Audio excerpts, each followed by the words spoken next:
Assalamualaikum warahmatullahi wabarakatuh. Salam Rahayu. Ketemu lagi teman-teman Gilead Misteri. Apa kabar? Sehat semua ya? Nah, di kesempatan kali ini kita kedatangan narasumber lagi yang akan menceritakan pengalaman pribadinya yang pasti ya, mengenai kejadian yang dialami oleh beliau pada saat malam Jumat Kliwon. Nah, sebelum kita ngobrol-ngobrol, kita kenalan dulu aja. Halo, Mas, dengan siapa? Dengan Robert. Mas Robert. Ya, jadi Mas Robert ini akan menceritakan pengalamannya, teman-teman ya. Bagi Anda yang belum bergabung, silakan Anda subscribe sekarang juga, biar Anda tidak ketinggalan video-video terbaru dari kami. Nah, bisa Anda ambil juga nanti pembelajaran dari situ, Anda ambil juga pengalamannya seperti apa. Ya, Mas, kejadian malam Jumat Kliwon, saat itu di mana Mas kejadian Mas? Ini kebetulan saya kan orang Surabaya. Ya. Oke. Jadi yang saya ceritakan itu di sekitar wilayah Surabaya aja ya. Surabaya, boleh. Nah, ini tepatnya sekitar tahun 1994, perkiraan begitu. Nah, pada waktu itu posisi saya kerja kena shift malam. Nah, di Surabaya tahun 1994, Surabaya ini jalan-jalan untuk apa ya, untuk tempat patas atau tempat untuk lebih tepatnya apa ya, jalan untuk bobolan atau apa itu sangat potong-potongan jalan itu ya agak susah. Ya, karena pembangunannya juga belum merata. Nah, kebetulan pada waktu itu ada di posisi Pakuwon, yang sekarang kalau kita kenal di posisi Pakuwon. Hanya tempat itu aja, tempat jalan untuk lintas ya, jalan potong jalan itu. Itu bagi yang berani, kalau orang sana bilang, kalau bagi orang yang berani bisa lewat situ, karena jalurnya memang sangat ekstrim. Ekstrimnya apa? Ekstrimnya itu banyak gangguan, banyak penampakan gitu loh. Tepatnya di posisi di depan kampus UNESA yang sekarang ini ada, kampus UNESA. Itu kan di depan ada waduk. Waduk itu sudah lama sekali, waduk itu sudah berdiri. Sebelum ada kampus UNESA, waduk udah berdiri gitu loh. Nah, menurut cerita orang-orang setempat, memang di waduk itu sering nampak pemunculan seorang wanita. Lah, orang sana biasanya itu orang wanita itu biasanya disebut apa ya? Ada bilang sundel bolong atau kuntilanak gitu loh. Itu yang sering nampak di situ. Mas, sorry, waktu itu berarti shift malam, masuk jam berapa, Mas? Ya, sekitar jam kalau sampai lokasi kerja tuh harus jam 12 sudah nyampe.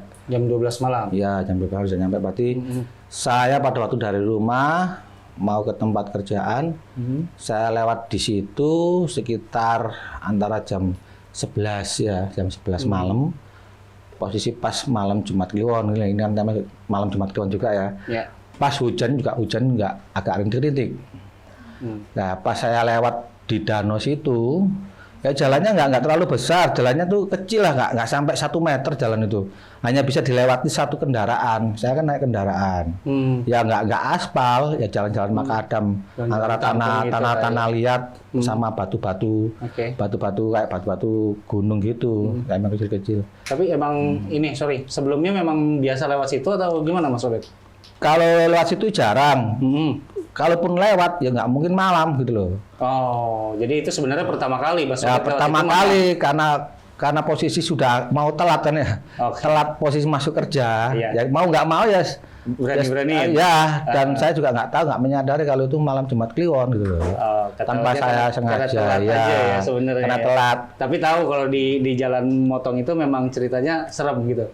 Ceritanya memang serem, tapi saya juga nggak pernah ngalami sebelumnya. Menurut cerita memang serem gitu loh. Dan pada waktu saya lewat situ, saya nggak menyadari kalau itu malam Jumat Kliwon.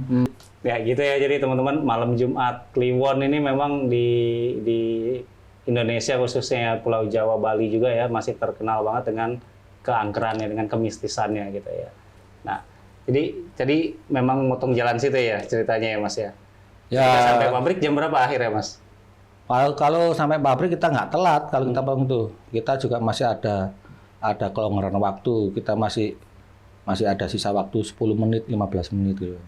Jadi ada untungnya juga. Nah, tapi gangguan itu saya juga nggak merasa terganggu, juga nggak merasa ya. Saya istilahnya saya dihantui juga nggak merasa. Saya dinampaki juga nggak merasa. Tak tahu saya lewat pas di depan danau itu, di bawahnya pohon itu ada sosok perempuan putih, pakai baju putih-putih. Dia pas, tapi nggak pandangannya nggak ke saya gitu loh. Pandangannya hanya lihat tanah aja, ke bawah pandangannya, tepatnya ke bawah lah.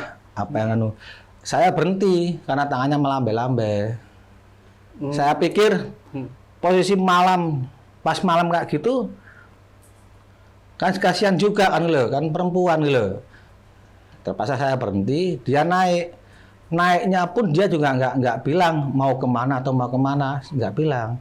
Tak tahu naik ya saya ikuti aja.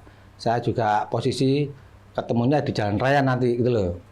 Mungkin dia tuh orang sana apa ya. Jadi ikut diboncengin sama Mas Robert gitu ya? Saya waktu berhenti itu juga nggak ada pikiran apa-apa, nggak ada pikiran apa-apa, nggak ada. Atau pikiran takut atau apa enggak. Ya saya berhenti, dia melambaikan tangan, saya berhenti. Dia naik, dia nggak tanya mau turun mana, tujuannya kemana, ya nggak tanya saya tuh mau kemana juga nggak tanya, ya biasalah, spontan aja. Kurang lebih 300 meter, saya ketemu jalan utama, jalan raya.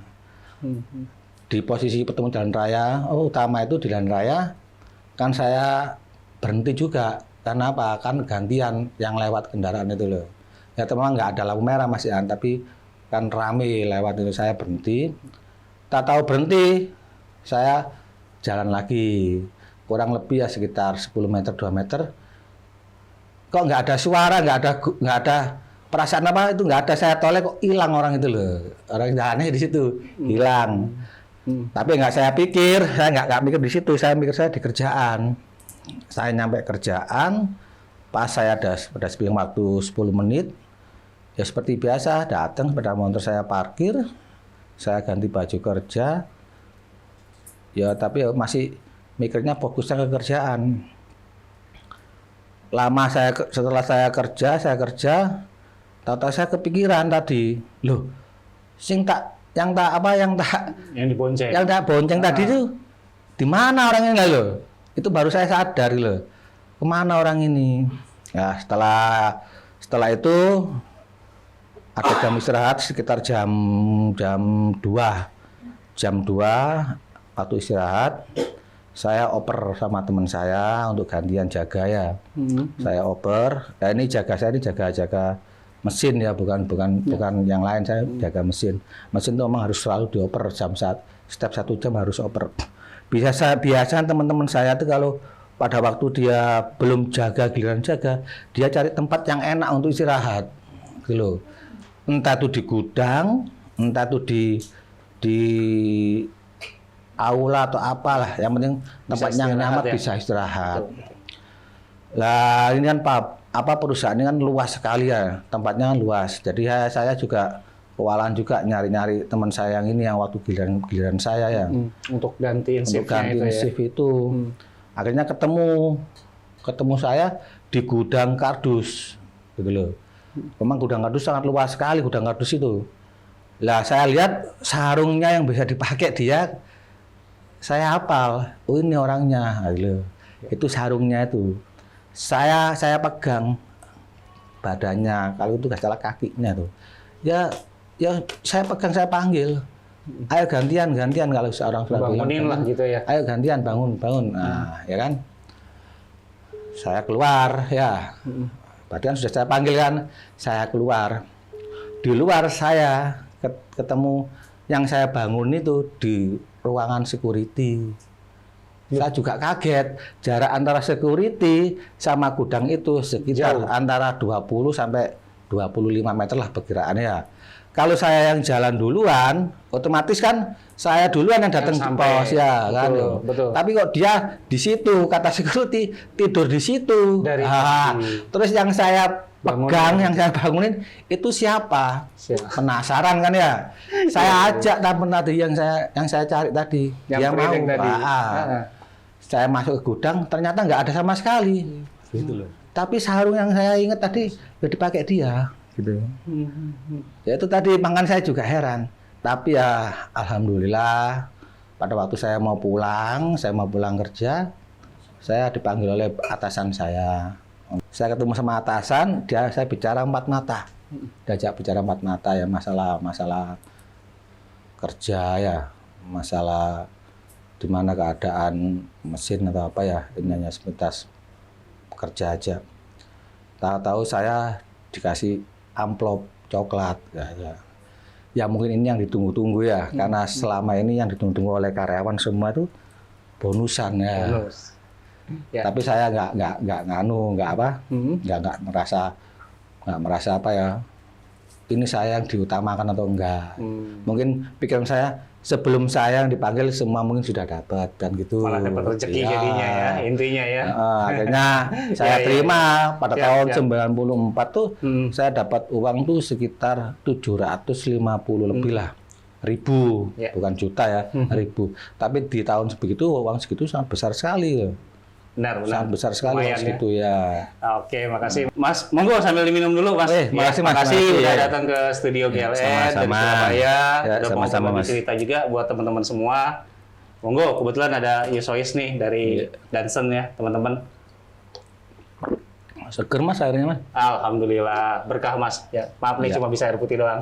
Ya nggak apa-apa Mas, itu juga sehat air Nah, putih. itulah. Ya, gitu teman-teman semua. Makasih, semoga ada hikmahnya, ada pembelajarannya. Malam Jumat Kliwon, khususnya buat orang Jawa, Bali, dan daerah-daerah tertentu ya. Tetap orang Indonesia juga, bahkan ada di luar negeri juga yang memang apa ya, malam wingitan lah gitu ya, sakral Jumat Kliwon itu ya. Menurut pasaran juga hitungannya apa segala macam, kita nggak akan bahas di sini. Terima kasih banyak sudah menyaksikan. Assalamualaikum warahmatullahi wabarakatuh. Salam Rahayu.